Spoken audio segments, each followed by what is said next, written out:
Hello everyone, जो हमारे नए लॉ आए हैं उनमें कुछ बदलाव हुए हैं। उनमें से कुछ फैक्ट हम आज देखते हैं। तो हम देखते हैं हीनियस क्राइम में क्या चेंजमेंट हुआ। तो कुछ फैक्ट हम देखते हैं आज। तो अगर कोई नाबालिग से अगर कोई रेप का दोषी पाया जाता है तो उसे उम्र कैद या फांसी दी जाएगी। अब ये चेंज कर दिया गया है। और जो पहले सेक्शन थे रेप वाले वो 375 और 376 थे, जो कि अब 63 और 69 कर दिए गए हैं। वैसे ही हत्या करने के लिए जो अपराध था उसके लिए दंड दिया गया था 302 में, जो कि अब कर दिया गया है 101 में कर दिया गया है घटाकर सेक्शन। और जैसे ही अगर कोई गैंग रेप का दोषी पाया जाता है तो उसे जो गैंग रेप करता है उनमें से उन सबको 20 साल की सज़ा या आजीवन कारावास दिया जाएगा। और मॉब लिंचिंग में फांसी की सज़ा के लिए कह दिया गया, क्योंकि ये एक हीनियस क्राइम है। इसमें बहुत सारी भीड़ किसी एक व्यक्ति के ऊपर कोई कोई अपराध कर देता है या कुछ कर देता है तो वो हिंसक हो जाती है भीड़, तो इसे मॉब लिंचिंग कहते हैं। अब आते हैं हम एक्सीडेंट के मामले में। तो एक्सीडेंट के मामले में क्या चेंजमेंट हुआ है वो देखते हैं। तो इसमें है वाहन से किसी के घायल होने पर अगर आप कोई गाड़ी चला रहे हैं और आपकी गाड़ी से कोई घायल हो जाता है, जैसे कोई ड्राइवर है, अगर उसकी गाड़ी से एक्सीडेंट हो जाता है तो अगर उस व्यक्ति को, पीड़ित व्यक्ति है, उसे अगर वो स्टेशन ले जाता है, पुलिस स्टेशन ले जाता है या अस्पताल में ले जाता है तो उसे कम सज़ा दी जाएगी।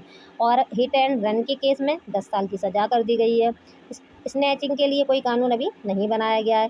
अगर सिर पर लाठी मारने वाले पर अभी सामान्य झगड़े की धारा लगती है, मतलब जो सामान्य झगड़े थे उन्हीं की धारा लगती है, पर अगर उसका ब्रेन डेड हो जाता है तो फिर उसे 10 साल की सज़ा। अगर किसी ने डंडे से, लाठी से कुछ प्रहार किया और उसके क्या हुआ, ब्रेन में चोट लगी, ब्रेन डेड हो गया, तो फिर इस स्थिति में वो 10 साल की सज़ा दी जाएगी।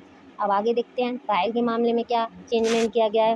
तो कह रहा है किसी व्यक्ति को गिरफ्तार करने पर पुलिस को उसके परिवार को जानकारी देनी होगी। अगर कोई पुलिस वाला है किसी व्यक्ति को गिरफ्तार कर लेता है तो उसकी फैमिली को वो जानकारी देगा कि आपका ये पर्सन है, हमने गिरफ्तार कर लिया है। ये चेंज हुआ है।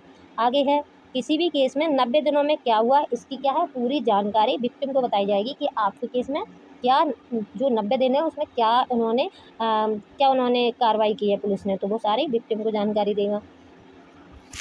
आगे है अगर आरोपी 90 दिन के भीतर कोर्ट के सामने पेश नहीं होता है, अगर 90 दिन के अंदर अगर उसे कोर्ट में प्रेजेंट नहीं किया जाता है तो उसकी मौजूदगी में क्या होगा, ट्रायल चलेगा। तो ये कह रहा है अगर 90 दिन के अंदर कोई आरोपी है उसे कोर्ट में उपस्थित नहीं किया जाता है, नहीं होता है तो फिर क्या किया जाएगा, उसके बिना ही ट्रायल आगे चलेगा।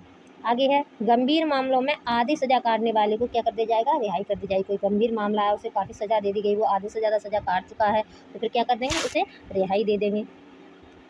आगे कह रहा है अब ट्रायल कोर्ट का फैसला, जो ट्रायल कोर्ट थे वो पहले काफ़ी लंबे केसेस चलते रहते थे, इससे हमारे यहाँ बहुत ज़्यादा केस हो गए थे, तो अब क्या कर दिया गया है कि 3 ईयर में क्या करना होगा, आपको केस को फैसला देना होगा। अब कह रहा है कि जो मुकदमा समाप्त होने पर, अगर कोई केस है वो समाप्त हो गया है तो उसको जो जज होगा 43 दिन में फैसला देगा। अगर आपका मुकदमा, अगर कोई केस चल रहा है, जज ने कोई फाइनल डिसीजन दे दिया है तो उसके 43 डेज के अंदर क्या करना होगा, उसे फैसला देना होगा। और जो फैसला देगा उस फैसले के 7 दिन के भीतर सज़ा सुनानी होगी। जो भी फैसला होगा, जो भी डिसीजन होगा, उसे सुनाने के बाद 7 डेज के अंदर उसे जो भी सज़ा होगी वो सुनानी होगी। अब कह रहा है जो दया की याचिका दोषी ही कर सकता है। जो दया की याचिका है, अगर कोई दया के लिए याचिका लगाता है तो फिर उसे दोषी ही कर सकता है। अभी एनजीओ या कोई संस्थान दया याचिका दाखिल करता था, तो अभी तक क्या एनजीओ वगैरह करते थे कि अपनी दया याचिका लगाते थे, पर अभी ये अब क्या कर दिया गया, अब ये चेंजमेंट कर दिया गया है, तो दया की याचिका दोषी भी कर सकता है। तो ये कुछ फैक्ट है जो न्यू लॉ में है, जो नए लॉ आए हैं उनमें दिए गए हैं। तो आगे के फैक्ट हम आगे की वीडियो में देखेंगे। Thank you.